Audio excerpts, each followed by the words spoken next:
అందరికీ నమస్కారం. నేను మీ doctor Venugopal, consultant physician at Venu Vidya hospital Nalgonda.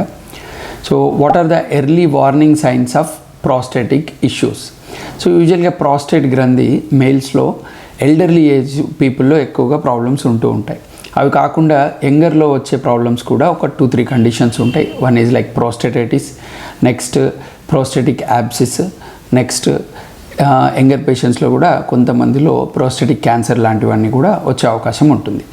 Elderly 50-60+ మాత్రం బీపీహెచ్, బినైన్ ప్రాస్టేటిక్ హైపర్ట్రోఫీ, అంటే ఏజ్ రిలేటెడ్గా ప్రాస్టేట్ హైపర్ట్రోఫీ జరిగి స్టేజ్ 3 స్టేజ్ అలా వెళ్తూ ఉంటుంది. అలాంటప్పుడు కూడా కొన్ని సిమ్టమ్స్ ఉంటుంటాయి. సో ప్రోస్టేట్కి ప్రాబ్లం ఉన్నప్పుడు ఎలాంటి సిమ్టమ్స్ ఉంటాయి? ముఖ్యంగా యూజువల్గా యూరినేషన్ ఫ్రీక్వెన్సీ, అంటే ఎక్కువసార్లు యూరిన్ వెళ్ళడము, యూరిన్ వెళ్ళే ముందల ఫస్ట్ టైం పాస్ చేసేటప్పుడు హెజిటెన్సీ, అంటే పోయడానికి చాలా కష్టపడి వాళ్ళు ముక్కాల్సి వస్తూ ఉంటుంది.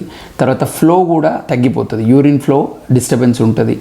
ఎక్కువసార్లు పాస్ అవ్వడం, flow disturbance, difficulty in passing urine, and తర్వాత ఓవర్ఫ్లో ఇన్కాంటినెన్స్, అంటే ఒక్కొక్కసారి డ్రిబ్లింగ్ ఆఫ్ యూరిన్, కొంచెం చుక్కలుగా యూరిన్ బాత్రూమ్ వెళ్ళే లోపలనే డ్రాప్ అవ్వడం, అండ్ పెయిన్ ఉంటుంది. ఎక్కడ రెక్టమ్ దగ్గర పెయిన్ ఉంటుంది, కొంతమందికి లోయర్ బ్యాక్ సైడ్ పెయిన్ ఉంటుంది, అండ్ కొంతమందికి ప్రోస్టేటైటిస్, తర్వాత ప్రోస్టేటిక్ యాబ్సిస్, ఇలాంటి వాటిలో ఫీవర్స్, ఈవెన్ ప్రోస్టేటిక్ క్యాన్సర్లో కూడా ఫీవర్స్, ఇలాంటి సిమ్టమ్స్ అన్నీ ఉంటూ ఉంటాయి.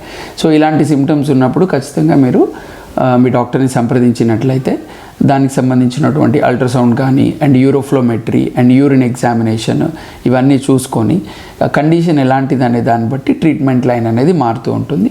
సో యూజువల్గా ఎల్డర్లీలో most common prostatic hypertrophy stage 2 stage 3 వరకు కూడా మెడిసిన్స్ తోటి చూసుకోవచ్చు.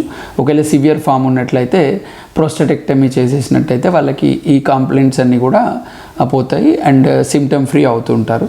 వీటి మీద ఎలాంటి డౌట్లు ఉన్నా కానీ హాస్పిటల్ని సంప్రదించవచ్చు. ధన్యవాదాలు.